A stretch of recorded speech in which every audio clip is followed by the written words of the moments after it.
Good morning, everybody. I'm just showing you here how I managed to do my cleanup when I'm living in a fifth wheel trailer without running water. I'm not using the water here at all because I don't have anywhere to drain or whatever, because I'm living on my brother-in-law's property. So what I've done is just taken a couple of wash tubs that we usually take out to the campsites and do our dishes in there. And that's kind of what I'm doing here. I just fill up my kettle and put that on to boil, and I fill the one tub up about halfway with water and dish soap, and then I add the boiling water to it, and then I add just a little bit of rinse water there, and then just stack them here on the counter. Then I dry them and put them away right away. But this is a great system.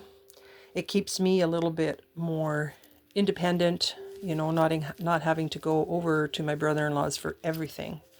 I do have supper maybe a couple of times a week with them, and then I just make everything else here.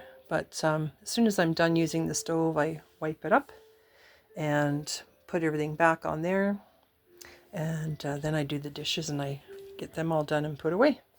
And so what I've done before was got the 5-gallon jug over there with the pump, but it's too heavy for me to carry. I'll probably use that spring through fall and just fill it up outside from the hose.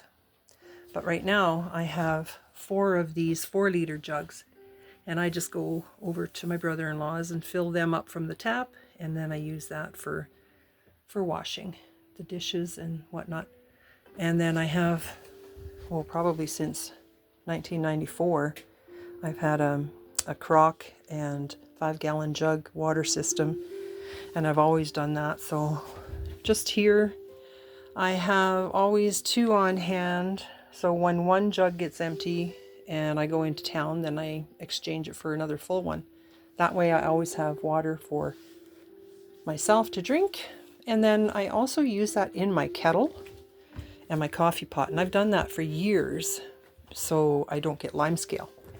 But since I'm using this to do kettle boils to make hot water for the dishes, I'm using the tap water, and you can see the limescale starting to build up. But when you use filtered water in your coffee pots and your tea kettles, you don't ever have to worry about that. So there's no having to clean out your kettles and your coffee pots from the limescale. And then I bought myself this one because it's really quick for brewing, but then it shuts off. Whereas a regular coffee pot, you have to keep it on for a couple of hours at least so that it keeps the pot hot. But I got the carafe, the stainless steel carafe coffee pot, so it keeps it hot in there for a couple hours, and that's all right. And then if I have any left over, I might use it in the microwave and warm it up. But I'm just doing my Saturday chores right now, so I hope you all are having a good day, and we'll see you in the next video.